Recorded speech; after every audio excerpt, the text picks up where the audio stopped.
Greetings, students and fellow educators. Welcome back to my channel, which is dedicated to educational excellence. This particular video will be dedicated to providing you with generalizable tips to help you crush the writing portion of the SAT exam, and indeed, any writing assessment in general. And if you're a parent or teacher watching this video, and you want to prepare the students at a very young age, having pupils apply these tips in the earlier grades will make them effective writers so that the writing portion of the SAT or any similar assessment will be a breeze. And I say any writing assessment because the rubric for the writing portion is quite vague, but applying these universal tips will help one to write a piece that meets these criteria. This particular video will focus on writing what the rubric describes as a skillful introduction. See what I mean about the rubric being vague? It doesn't outline specific criteria with respect to what is regarded as skillful, and that is why I'm here. In order to understand what would constitute a skillful introduction, one must first understand what the functions of an introductory paragraph are. The purposes in an introduction are threefold. 1.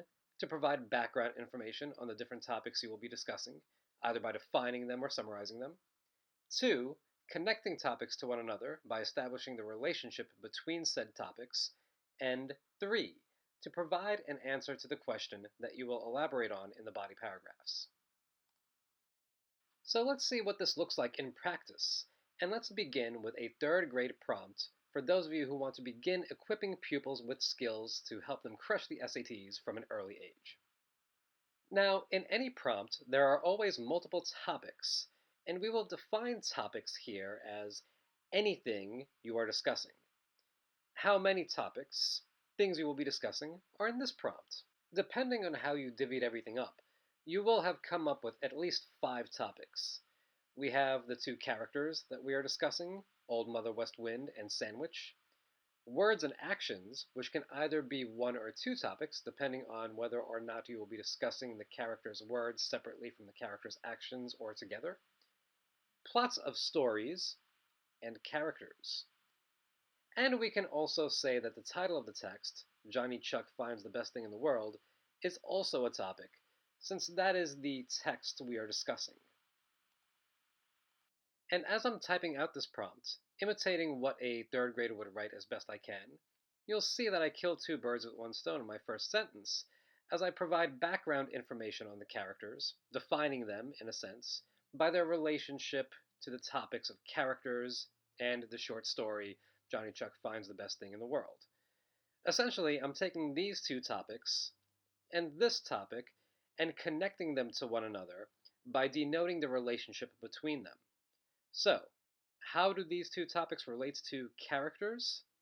It's because they are characters. And the relationship between these characters in the topic of Johnny Chuck Finds the Best Thing in the World is that they are characters in that story.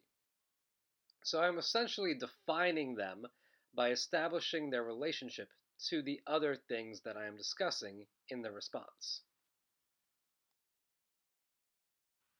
Then I connect the topic of Johnny Chuck Finds the Best Thing in the World to the topic of words and actions by saying that the character's words and actions are important in the story.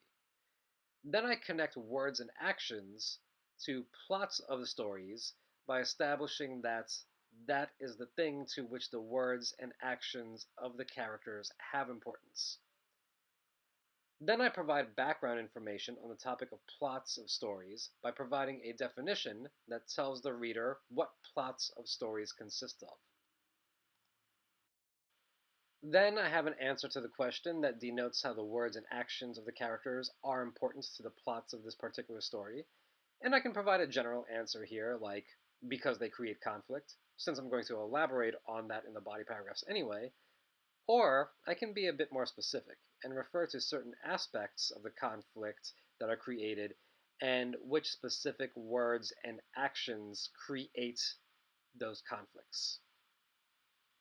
And there is no one way or specific order in which to do this, as I demonstrate in my other version of the intro paragraph for this prompt. See how I fulfilled each of these 3 functions, but in a very different way. Now let's try the same thing with a ninth grade prompt. Remember, the things that you are doing are the same. You are just doing them with more complex ideas and texts. So, what are the topics, the things that we will be talking about here? You might have identified these as the topics. And you'll notice that these first two sentences provide background information by summarizing the events in a story about such topics. Then I establish a relationship between these topics and the topics of the two texts by saying that those specific texts are examples of these types of stories. Then, in the next sentence, I provide more background information on these stories by summarizing them further, and I connect these stories to the topic of mystery and tension by saying that they are created in the story. I then provide background information on those two terms here, and here is my answer to the question that I will elaborate on in the body paragraph. So these are the essential functions of an introductory paragraph, and if you approach it this way, you will never be stuck at the beginning of your writing piece, as most people are, especially as many people are told that they have to have a hook, which is another piece of generic advice that is never actually explained. A hook is a stylistic choice that should only be attempted if you are proficient enough to do so, and it should serve one of two of the aforementioned functions for an introduction, which I will explain in another video. Until then, fellow essayists, please leave a like, comment, and subscribe should you feel so inclined.